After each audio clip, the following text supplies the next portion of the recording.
नमस्ते दोस्तों। आज हम 2025 के नए एनिमे लॉर्ड ऑफ मिस्ट्रीज के पहले एपिसोड को समझने जा रहे हैं, जो अब तक का मेरा सबसे पसंदीदा एनिमे बन गया है। तो बिना समय बर्बाद किए चलिए एपिसोड शुरू करते हैं। लेकिन इससे पहले अगर आप चैनल पर नए हैं तो सब्सक्राइब करना न भूलें ताकि अगली वीडियो आप तक पहुंच सके। तो चलिए एपिसोड 1 शुरू करते हैं। द बियॉन्डर्स की दुनिया। कहानी की शुरुआत में हमें नैरेटर बताता है कि बियॉन्डर्स की दुनिया में इंसान कई तरह की बियॉन्डर क्षमताओं को हासिल कर सकते हैं, लेकिन ऐसा करने के लिए उन्हें पोर्शंस लेने पड़ते हैं। ऐसे करके वे डिविनिटी के पाथ पर पहुंच जाते हैं। ये पाथवेज कुल 22 होते हैं, जिनकी शुरुआत सीक्वेंस 9 से होती है। एक सीक्वेंस का नंबर जितना कम होगा उतनी ही एक बियॉन्डर की क्षमता ज्यादा शक्तिशाली होगी। जो शक्तिशाली सीक्वेंस बियॉन्डर्स होते हैं उनके पास देवताओं गॉड्स की शक्तियां भी हो सकती हैं। इस विकास को द पाथ ऑफ डिवाइन भी कहा जाता है। अगले सीन में हमें 9 सितंबर 1349 की कहानी दिखाई जाती है। हम वहां एक राक्षस मॉन्स्टर को निकलता हुआ देखते हैं और तभी एक आदमी उससे लड़ने के लिए आता है। वह आदमी कहता है कि यह दुनिया भ्रमित इल्यूजनरी है और अराजकता केओस हमेशा चलती रहती है और सुप्रीम एग्जिस्टेंस एक दिव्य आशीर्वाद है। यह सब बोलने के बाद वो उस राक्षस से लड़ने के लिए आगे बढ़ता है और अपने ताश के पत्ते कार्ड्स फेंकता है, लेकिन उसके कार्ड्स इतने शक्तिशाली नहीं होते, जिसकी वजह से राक्षस उस पर हमला करके उसे मार देता है। वो आदमी नीचे गिर जाता है और उसका काफी खून निकलने लगता है। इसके बाद हम देखते हैं कि वो काफी बड़ा राक्षस फट जाता है, जिसकी वजह से एक काफी बड़ा धमाका होता है जिसमें सब कुछ तबाह हो जाता है। इसके बाद अगले सीन में हम एक विमान प्लेन को देखते हैं। उसमें से एक आदमी निकलकर नीचे गिर जाता है और वो नीचे गिरता रहता है। उस आदमी को दर्द हो रहा होता है, लेकिन जैसे ही वो अपनी आंखें खोलता है वो देखता है कि वो तो एक अलग ही जगह पर आ चुका है। वो आदमी उठता है और सोचने लगता है कि आखिर मैं कहाँ पर हूँ, कहीं मैं कोई सपना तो नहीं देख रहा हूँ। तभी अचानक से उसे अपने सामने एक बंदूक गन दिखाई देती है और वो ये चीज नोटिस करता है कि उसके सिर में जो चोट है वो अब ठीक हो रही है। यह देखकर वो आदमी सोचने लगता है कि कहीं मैं मर तो नहीं गया, पर आखिर मैं मरा कैसे। तभी अचानक से उसको कुछ कुछ यादें आने लगती हैं। तभी पीछे से एक आवाज आती है जो उसे कहती है क्लेन। यह सुनकर क्लेन भी पीछे मुड़ता है और पूछता है कि क्लेन कौन है। वहीं पर वो पीछे देखता है कि कोई होता ही नहीं है। इसके बाद क्लेन अपने चेहरे को एक शीशे में देखता है और अब वो अपने आप को पहचान ही नहीं पा रहा होता है। उसे अब एहसास होता है कि वो अब पुनर्जन्म री-इनकॉर्नेट ले चुका है, यानी कि वो एक दूसरे आदमी की ही शरीर के अंदर आ चुका है। अगले सीन में हम कुछ जासूसों डिटेक्टिव्स को देखते हैं जो एक घर के अंदर आते हैं और वे देखते हैं कि यहाँ पर 2 लोग मरे हुए थे जिनका नाम होता है वेल्स और नाया, और ये लोग की यूनिवर्सिटी से ग्रेजुएट हुए हैं। जासूस अब यहाँ के सीन को देखकर ये सोचते हैं कि ये लोग इसलिए मरे हैं क्योंकि इन लोगों ने खुद को मारा है। वे लोग कहने लगते हैं कि लेकिन ब्लैक डिविनेशन परफॉर्म किया गया है या फिर बियॉन्डर को बलिदान सैक्रिफाइस किया गया है, जिसकी वजह से एक बुरी शक्ति ईविल फोर्स जागृत हो गई। जो लोग मरे हुए होते हैं उनके साथ अब उन लोगों को क्लेन की भी फोटो दिखाई देती है। उसे देखकर वे लोग अब कहते हैं कि ये क्लेन मोरियार्टी है और जो लोग मरे हैं वे क्लेन के क्लासमेट्स थे। क्लेन के माता पिता भी मर चुके हैं, इसलिए क्लेन अपने भाई बहनों के साथ रहता है। इसके बाद क्लेन अब हमें अपने बारे में बता रहा होता है। वह कहता है कि मैं टिंगिन सिटी का एक नागरिक हूँ जो कि उवा काउंटी का है और उत्तरी महाद्वीप के लुएन किंगडम में पड़ता है। वह कहता है कि क्लेन हाल ही में ग्रेजुएट हुआ है और उसने फेसक और हर्मिस को यूनिवर्सिटी से सीखा है। इसके बाद क्लेन अब अपनी ही डायरी को देखता है। उसमें लिखा होता है कि 29 मई को वेल्स उसे देखने के लिए आया था और वो कह रहा था कि उसे एक प्राचीन नोटबुक एंशिएंट नोटबुक मिली है। इसके बाद अब उस डायरी में 20 जून के बारे में लिखा हुआ था। उसमें लिखा हुआ था कि उन लोगों ने उस प्राचीन किताब के पहले पेज को सुलझा लिया। उन्हें पता चलता है कि ये नोटबुक चौथे युग 4th इपोच की है। इसका लेखक एंटीगोनस फैमिली से आया था। वहीं पर एंटीगोनस फैमिली के बारे में अब उन जासूसों को ही पता चलता है। इसके बाद क्लेन डायरी को फिर से पढ़ना जारी रखता है। वो उसमें पढ़ता है 21 जून 22 और 25 जून के बारे में। उसमें वो एंटीगोनस और ब्लैक एम्परर के बारे में भी पढ़ता है। साथ में उसके अंदर ट्यूडर किंगडम और हॉर्नेशियस माउंटेन रेंज के बारे में भी लिखा होता है। क्लेन ने डायरी में लिखा था कि क्या ये जितनी भी अजीब चीजें हैं क्या ये असली हैं। इसके बाद अब डायरी में 28 जून के बारे में लिखा होता है। उसे देखकर क्लेन अब सोचने लगता है कि आखिरकार 27 जून की कोई एंट्री क्यों नहीं है डायरी के अंदर। तभी क्लेन को अब डायरी में एक ऐसा पेज मिलता है जिस पर लिखा हुआ था कि सभी लोग मर जाएंगे, साथ में ही मैं भी मरूंगा। ये सुनने के बाद हमारा मुख्य किरदार सोचने लगता है कि आखिरकार क्लेन ने ऐसा क्यों लिखा। वो अब ये सब कुछ सोच ही रहा होता है। तभी वहां पर एक लड़की उसे ढूंढते हुए आ रही होती है। ये देखकर क्लेन जल्दी से अब उस डायरी को छुपा देता है। साथ में वहां पर जो खून लगा हुआ था वो उसे भी छुपाने लगता है। इसके बाद वो लड़की दरवाजा खोलकर अब अंदर आने ही वाली होती है। तभी क्लेन नोटिस करता है कि उसने तो बंदूक को छुपाया ही नहीं है। ऐसे वो जल्दी से जाकर अब बंदूक को छुपाने लगता है। तभी वो लड़की अब वहां पर आ जाती है। हमें पता चलता है कि इस लड़की का नाम मेलेसा है और ये क्लेन की छोटी बहन है। और ये ब्लैक लर्न यूनिवर्सिटी की छात्रा है। वो अब क्लेन से कहने लगती है कि क्या तुम रात में फिर से जगे हुए थे पढ़ने के लिए। वो अब उससे पूछती है कि तुम क्या कर रहे हो, तो क्लेन कहता है कि मैं अभी अभी उठा हूँ, इसलिए मैं सफाई कर रहा हूँ। वहीं क्लेन अब जल्दी से छुपकर अब उस बंदूक को साइड में ड्रॉर के अंदर रख देता है, जिसकी वजह से हल्की सी आवाज आ जाती है। इस आवाज को मेलिसा भी सुन लेती है और वो कहती है कि आवाज क्या थी, तो क्लेन अब उसे कहता है कि मेरी घड़ी टूट गई है। ये सुनकर मेलिसा उसकी घड़ी को ठीक कर देती है और वो वहाँ से जाने लगती है। ये देखकर क्लेन अब कहने लगता है कि ये तो कितनी अच्छी है, ये अपने बेवकूफ भाई की परवाह कर रही है। इसके बाद क्लेन अब वापस से शीशे में देखता है और अब वो नोटिस करता है कि उसकी जो चोट थी, जो सिर पर उसके लग गई थी बंदूक से, वो चोट अब ठीक हो चुकी है। ये देखकर क्लेन कहता है कि क्या ये पुनर्जन्म री इनकारनेट होने का फायदा है।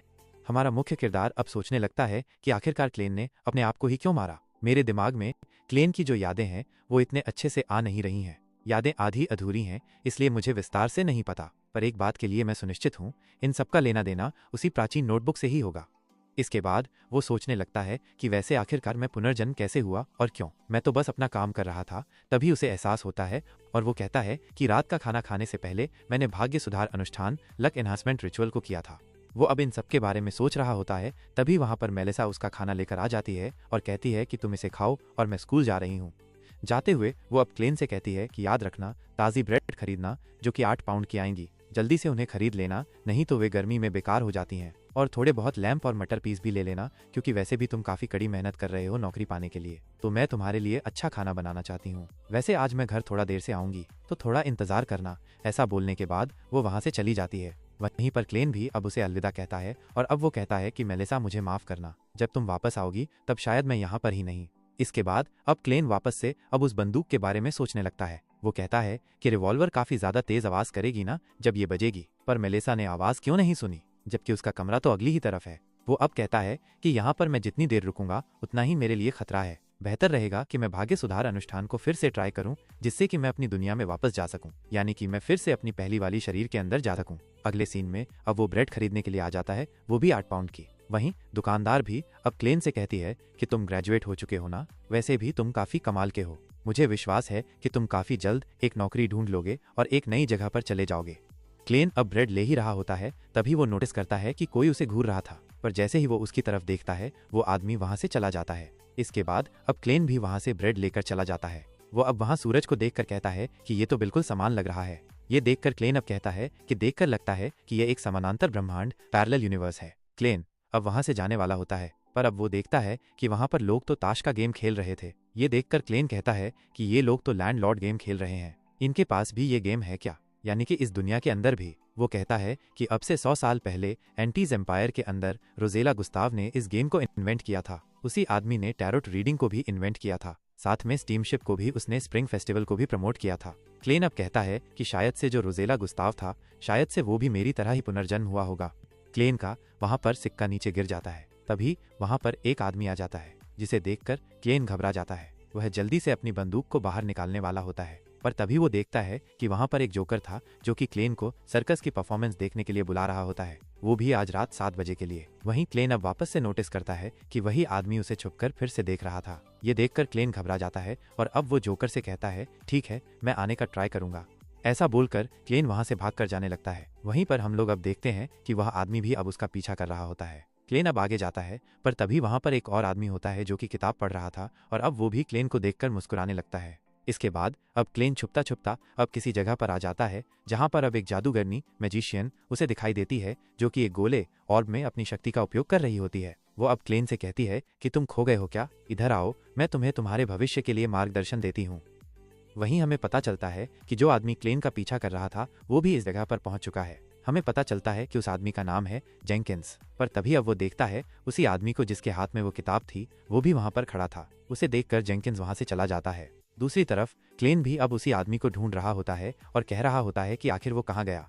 दूसरी तरफ अब वही जादूगरनी अब क्लेन से कहती है कि जो जीवन है वह अप्रत्याशित अनप्रिडिक्टेबल है। तुम्हारी नियति में क्या होने वाला है तुम्हें नहीं पता है, पर ये टैरोट कार्ड तुम्हारी मदद करेंगे रहस्यों में झांकने के लिए और पता लगाने के लिए। क्लेन भी अब टैरोट रीडिंग के बारे में सुनकर कहता है कि ये तो पृथ्वी पर हुआ करती थी, इसका ये मतलब है कि रोजेला सही में इससे निर्देशित हुआ था। तभी वो लेडी अब क्लेन से कहती है कि तुम मेरे पहले ग्राहक हो, तो आओ, तुम्हारी टैरो रीडिंग मैं मुफ्त में करूंगी। तो क्लेन भी अब नीचे बैठ जाता है। वह अब उसे कहता है कि 1 सेकंड रुको, जो तुम कार्ड्स को इंटरप्रेट करोगी क्या वो भी मुफ्त है। ये सुनकर वो लड़की अब फंस जाती है और अब उसे हाँ बोलना पड़ता है। ये सुनकर क्लेन भी अब मन में हंसता है और अब वो कहता है कि जो भी मुफ्त चीज होती है वो एक बड़ी कीमत पर ही मिलती है। इसके बाद वो लेडी अब रीडिंग करना शुरू करती है। वो क्लेन से कहती है कि तुम क्या जानना चाहते हो, जिस पर वो कहता है कि मैं अपने भूतकाल, वर्तमान और भविष्य के बारे में जानना चाहता हूँ। तो वो लेडी कहती है ठीक है, तुम इन कार्ड्स को शफल करो और यही प्रश्न को अपने दिमाग में पूछते रहो। तो क्लेन कहता है कि ठीक है, मैंने इसे पहले ही कर दिया है, आप शुरू करो। तो वो लेडी भी कहती है ठीक है, जिसके बाद वो 3 कार्ड्स को निकालती है और एक एक करके अब वो उसे कहती है कि ये कार्ड तुम्हारे भूतकाल को दर्शाता है, ये वाला तुम्हारे वर्तमान को और ये वाला तुम्हारे भविष्य को, पर तुम पहले कौन सा कार्ड पढ़ना चाहते हो। तो क्लेन कहता है वर्तमान वाले को। तो वो लेडी अब उस कार्ड को पलटती है और हमें पता चलता है कि उस कार्ड के अंदर होता है फूल। ये देखकर अब क्लेन भी कहता है कि ये तो कार्ड 0 होता है टैरो डेक का, ये कार्ड नई शुरुआत को दर्शाता है। तभी वहाँ पर एक और लड़की आ जाती है। वो उसी जादूगरनी से कहती है कि तुम फिर से मेरी कॉपी क्यों कर रही हो, ये ध्यान रखो कि तुम बस एक जानवर को साधने वाली बीस्ट टेमर हो। ये सुनकर क्लेन भी अब सोचता है कि जो लड़की मुझे मेरे वर्तमान के बारे में बता रही थी वो मुझे पागल बना रही थी। वहीं वो लेडी अब उस जादूगरनी को वहां से जाने के लिए कह रही होती है। तभी वो जादूगरनी भी जाते हुए क्लेन से कह रही होती है कि जो मैंने रीडिंग करी है वो सटीक एक्यूरेट है।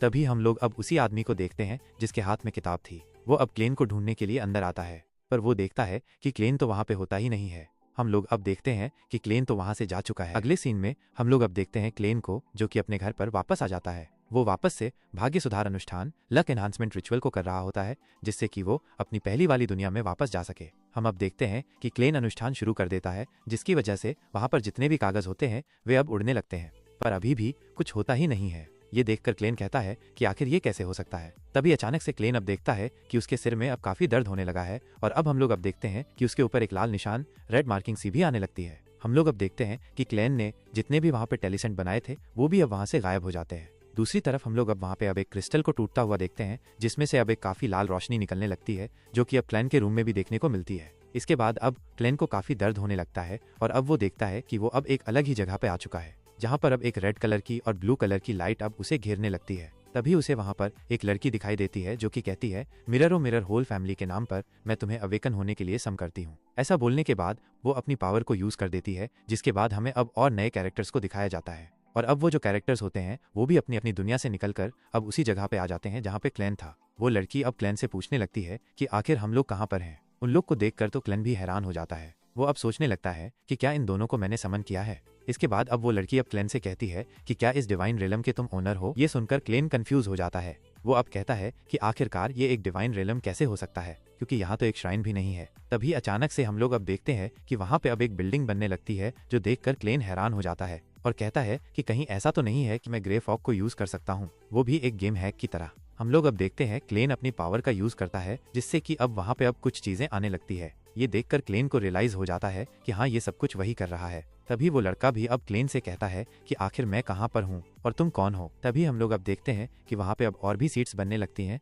जिसके बाद अब वो उनसे कहता है कि तुम लोग मुझे बुला सकते हो फूल। तो वो बंदा भी अब कहता है ठीक है मिस्टर फूल, ये बताओ कि आखिर तुम क्या चाहते हो। तो अब फूल कहता है कि ये एक अटेम्प्ट है। जो सुनकर वो लड़की कहती है कि क्या आपका अटेम्प्ट पूरा हो गया, क्या हम लोग अब यहाँ से जा सकते हैं। जिस पर फूल कहते हैं हाँ, अगर तुम मुझसे ऑफिशियली पूछो तो हाँ, मैं तुम्हें घर भेज सकता हूँ। क्लेन अब सोचने लगता है कि ये जो लड़की है ये लड़की काफी ज्यादा इनोसेंट लग रही है, पर ये जो लड़का है ये काफी ज्यादा शांत और सावधान है, तो मुझे नहीं पता कि ये कैसा है। जिसके बाद अब वो लड़की भी अब कहने लगती है कि कितना अमेजिंग एक्सपीरियंस है, मुझे ऐसे ही मिस्ट्रीज चाहिए थी, सुपर नेचुरल मिरेकल। इसके बाद अब वो क्लेन से कहती है कि मुझे क्या करना चाहिए एक बियॉन्डर बनने के लिए। ये सुनकर क्लेन हैरान हो जाता है। वो सोचने लगता है कि आखिर ये बियॉन्डर क्या होता है। बात टालने के लिए क्लेन अब उस बंदे से कहता है कि इसका जवाब ये बंदा देगा। इसके बाद वो बंदा अब सोचने लगता है कि यहाँ जो ये लड़की है ये एक लन नोबल लगती है और मैं सोनिया सी से हूँ, हम दोनों तो काफी दूर रहते हैं, तो आखिर इस फूल ने ऐसा कर कैसे दिया, हम लोगों को ये यहाँ कैसे ले आया। इसके बाद वो बंदा उस लड़की से कहता है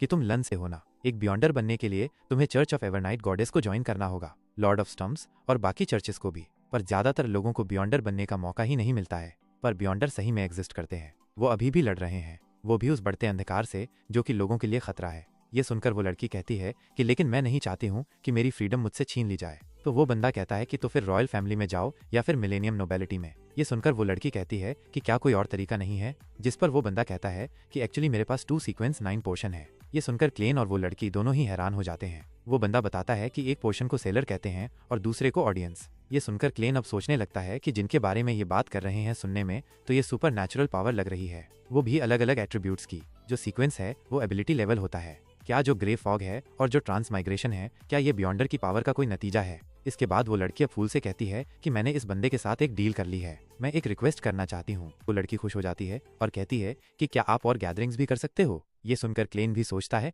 कि ये कैसे किया जाता है। तभी वो लड़का अब उसे कहता है कि आपके पास हमारी इमेजिनेशन की भी परे वाली पावर्स हैं। ये लड़की और मैं मिलकर छोटे मैटर्स को संभाल लेंगे, आपको इन्हें हैंडल करने की जरूरत नहीं है। वहीं पर फूल भी अब सोचता है कि गैदरिंग्स को करने से मेरे सीक्रेट्स एक्सपोज हो सकते हैं, पर मिस्टीरियस रेल्म के साथ कांटेक्ट करने से मेरे घर जाने के चांसेस बढ़ सकते हैं। मुझे अपने फियर्स को ओवरकम करना पड़ेगा। वो अब उनसे कहता है कि जो गैदरिंग है वो हर मंडे दोपहर के 3 बजे को होगी, इस बात को सीक्रेट रखना। तो वो लड़की भी कहती है ठीक है। इसके बाद वो लड़की अब उस बंदे से कहती है कि क्या हम लोग भी अपना कोई कोड नेम रख लें, क्योंकि हम लोग अपने असली नाम थोड़ी यूज कर सकते हैं। जिस पर फूल भी कहता है कि हाँ, अच्छा आइडिया है। तभी वो अब देखता है कि उसके रूम में कोई नॉक करके आने लगता है, पर क्लेन तो गेट ही नहीं खोल सकता है क्योंकि वो तो जमीन पर बेहोश पड़ा है। इसके बाद अब वो लड़की भी अब कहने लगती है कि फूल ने अपना कोड नेम एक टैरोट कार्ड के ऊपर रखा है, तो मैं भी ऐसे ही कुछ रखूंगी। मैंने डिसाइड कर लिया है, मेरा कोड नेम होने वाला है जस्टिस। ये सुनकर वो बंदा भी अपना नाम एक टैरोट कार्ड के नाम पर रखता है, जो कि होता है हैंग्ड मैन। वो लड़की भी अब कहने लगती है कि अब हम लोग टैरोट क्लब के मेंबर्स हो चुके हैं।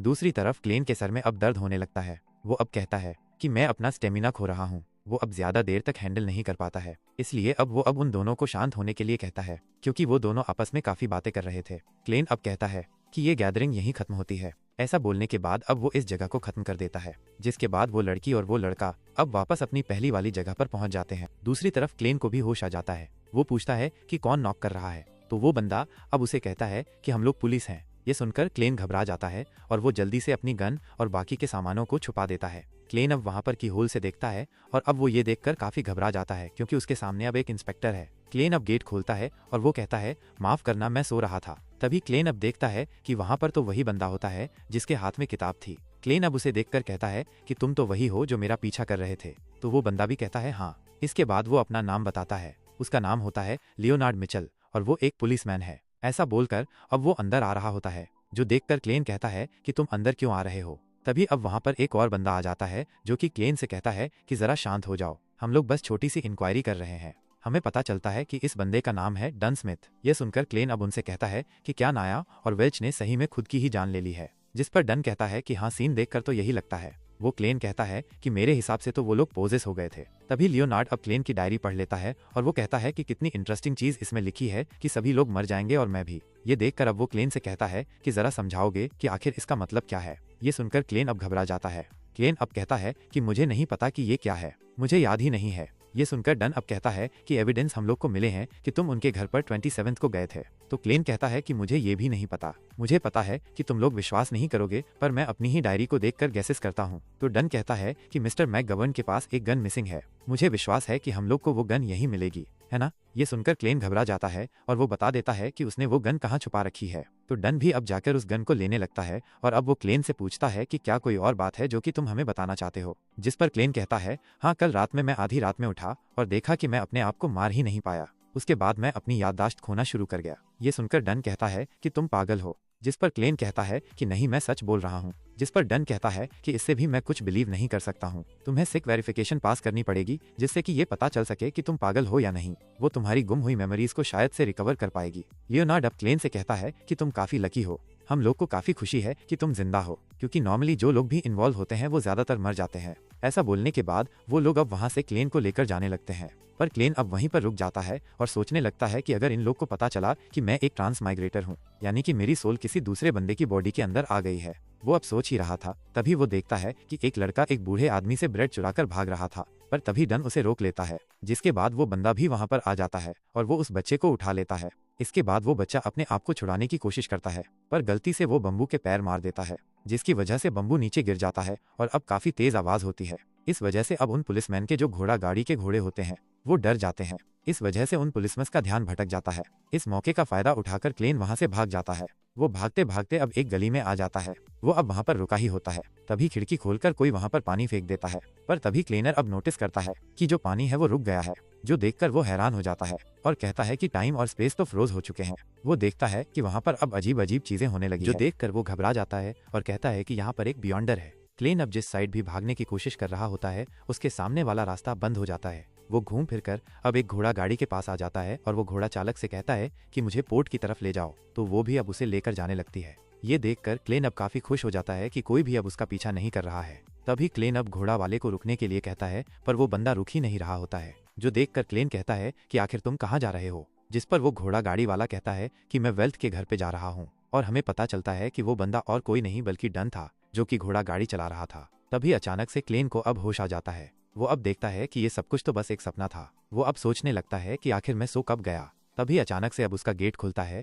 और अब उसके सामने फिर से डन होता है। ये देखकर क्लेन अब घबरा जाता है और वो सोचता है कि क्या इसने मेरे सपनों को मैनिपुलेट कर लिया, क्या ये एक बियॉन्डर है। जिसके बाद वो बंदा अब क्लेन से कहता है कि रात में जितना तुम सोचते हो हम उससे ज्यादा ताकतवर हो जाते हैं। जिस पर क्लेन कहता है कि तुम्हारा हम कहने से क्या मतलब है। तभी हम लोग अब देखते हैं कि वो जगह अब वापस से टूट जाती है और अब उसके पास एक लड़की आ जाती है, जो कि उसे कहती है कि घबराओ मत, मैं चीजें आराम से करूंगी। ऐसा बोलने के बाद अब वो उसे बेहोश कर देती है। अगले सीन में क्लेन अब जैसे उठता है वो अब देखता है कि उसके सामने उसके पेरेंट्स होते हैं, जो कि उसे डिनर के लिए बुला रहे होते हैं। जो देखकर क्लेन खुश हो जाता है और अब अपने पेरेंट्स के पास जा ही रहा होता है। तभी वो लड़की वापस उसके कान में उसका नाम बोलती है, क्लेन। जो देखकर क्लेन घबरा जाता है और अब वो देखता है कि वो लड़की तो वहाँ पर होती ही नहीं है, पर उस लड़की की आवाज उसे सुनाई दे रही होती है, जो कि उसे कहने लगती है कि जो सरफेस की मेमोरीज हैं वो अब खत्म हो सकती हैं। जो सुनकर क्लेन अब सोचने लगता है कि कहीं इस लड़की ने मेरी मेमोरीज तो नहीं देख ली है, पर देखने लगता है कि ऐसा होगा क्योंकि ये मेरे सीक्रेट्स हैं, इसे कैसे पता चलेंगे, कहीं ऐसा ग्रे फॉग की वजह से तो नहीं है। तभी अचानक से वो लड़की वापस उसके सामने आ जाती है। वो अब उसे कहती है कि तुम एंटीगोनस फैमिली की नोटबुक को कहाँ लेकर गए। तो क्लेन कहता है कि मुझे नहीं पता। जिस पर वो लड़की कहती है कि जून 27 को वेल्स के घर पर क्या हुआ था। जिस पर क्लेन कहता है कि मुझे नहीं पता। तो वो लड़की अब उसे पूछती है कि जब वो लोग मरे तब तुम क्या कर रहे थे। ये सब सुनकर क्लेन अब घबरा जाता है। तभी उसके हाथ में अब वही गन आ जाती है, जिससे वो चलाकर अपने को फिर से मार लेता है। पर तभी अचानक से उसे वापस से होश आता है। वो कहता है कि क्या मैंने टेस्ट पास कर दिया। वहीं पर अब वो उस लड़की को और डन को आपस में बात करता हुआ देखता है। वो लड़की अब डन को बताती है कि मैं इस चीज की श्योर हूँ कि इस बंदे ने अपने आप को ही गोली मार ली, पर ये नहीं पता कि आखिर ये जिंदा कैसे है। और रही बात इसकी मेमोरीज की, वो बिल्कुल वेल्थ और नाया की सोल्स की तरह है, यानी कि है ही नहीं, गायब हो गई। वो कहती है कि जो पावर इसे अफेक्ट कर रही है वो काफी फेयरफुल है। आज से पहले मैंने कभी भी इतना ट्रिकी केस नहीं देखा। वो अब डन से कहती है कि तुम केयरफुल रहना। जिस पर वो भी कहता है हाँ, जो एंटीगोनस फैमिली की नोटबुक है वो मिसिंग है। वो अब क्लेन से कहता है कि तुम अभी भी खतरे में हो, हम तुम्हारे बेबी सिटर्स नहीं है, हम तुम्हें सेफ नहीं रख सकते हैं, या फिर क्या तुम हमें ज्वाइन करना चाहोगे और एक बियॉन्डर बनना चाहोगे। और अब इसी के साथ इस एनिमे का पहला एपिसोड यहीं खत्म होता है। आई नो गाइस, तुम लोग को काफी कुछ चीजें तो समझ नहीं आई होंगी कि आखिर इस एनिमे में क्या चल रहा है, पर ये इस एनिमे का पहला एपिसोड है, तो आई गेस कंफ्यूजन तो होगा ही। वेट करते हैं और भी बाकी एपिसोड्स का। तब तक के लिए इस चैनल को सब्सक्राइब करके ऑल नोटिफिकेशन यहाँ से ऑन कर देना, जिससे इस एनिमे के जैसे ही एपिसोड्स आए तुम लोग को इस चैनल पर देखने को मिल जाए। साथ में इस वीडियो के ऊपर लाइक भी कर देना। मिलूंगा तुम लोगों से अगले एपिसोड में, तब तक के लिए बाय बाय।